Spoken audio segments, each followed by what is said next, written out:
So we have a new Unmatched set announced. Yes, that's right. We have a new Unmatched set that has been announced and is actually available for pre-order right now from Restoration's website. And that set is Slings and Arrows. Well, Slings and Arrows is a Shakespeare-based set. It's going to be Shakespeare and 3 of his literary creations. Slings and Arrows being a quote from Hamlet, one of the characters that is in this set. The characters are Shakespeare, Hamlet, the Wayward Sisters, and this person. And this is the one that we're going to talk about here because we want to know how to say this name. Is it Titania? Is it Titania? Well, there seems to be some disagreement amongst people how this is pronounced. So look at some of the other videos talking about this set. Slings and Arrows. This 2 to 4 player set will include William Shakespeare, Hamlet, Titania, and the Wayward Sisters as playable heroes. They showed the box art, they showed the box, and they also have a press release which we're going to go over. But the characters in the box are William Shakespeare, Titania, Hamlet, and the Wayward Sisters. Titania being from Midsummer's Night's Dream. Slings and Arrows brings Shakespeare to the fight along with 3 of his Wonders characters, the Wayward Sisters from Macbeth, Hamlet from The Lion King, and Titania. I don't know why it says just Titania. It's Queen Titania. Show some respect. So, yeah, Kike definitely says Titania. That's what a lot of people say is Titania. Let's go take a look at Google and see what Google says. All right, Google, how do you say this name? Titania. Titania. Titania. Well, that's how Google says Americans say it. How does it sound with a British pronunciation? Titania. Titania. Titania. Well, that's pretty much the same. So we're getting a lot of people here saying Titania.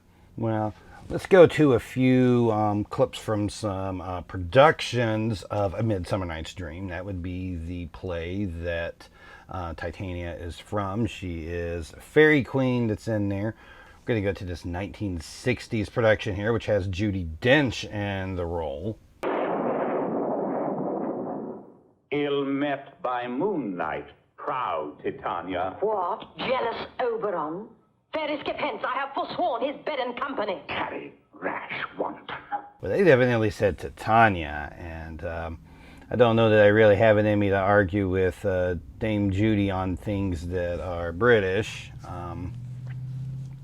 We'll look at some others here. This 1935 production.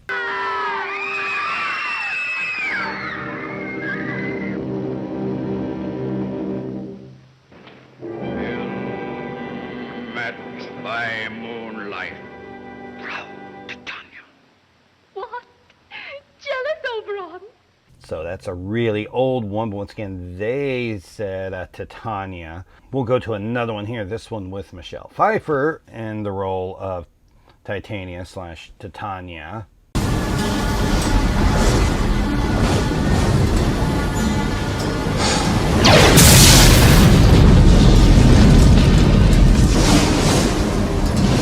Ill met by moonlight, proud Titania. What, jealous Oberon? Fairy skip hence, I have forsworn his bed and company. So the people involved with these productions tend to all lean towards the Titania pronunciation versus Titania. And that's kind of interesting because the real answer is that we don't know exactly how Shakespeare would have pronounced it back at the time. There's been changes that have happened in English, some that were happening at that time, and we really don't know exactly what it sounded like. We can guess based off of the meter that it's in, but the meter kind of really allows for either of these pronunciations as I understand it. So another thing that kind of complicates this is that We have the name being used in things outside of Shakespeare. If you're a fan of like astronomy and space stuff, you will know that several of the moons of Uranus or Uranus, it's a whole nother pronunciation thing there to go over. But anyway, several of the moons are named after characters from A Midsummer Night's Dream. There's moons named Titania, Oberon, and Puck.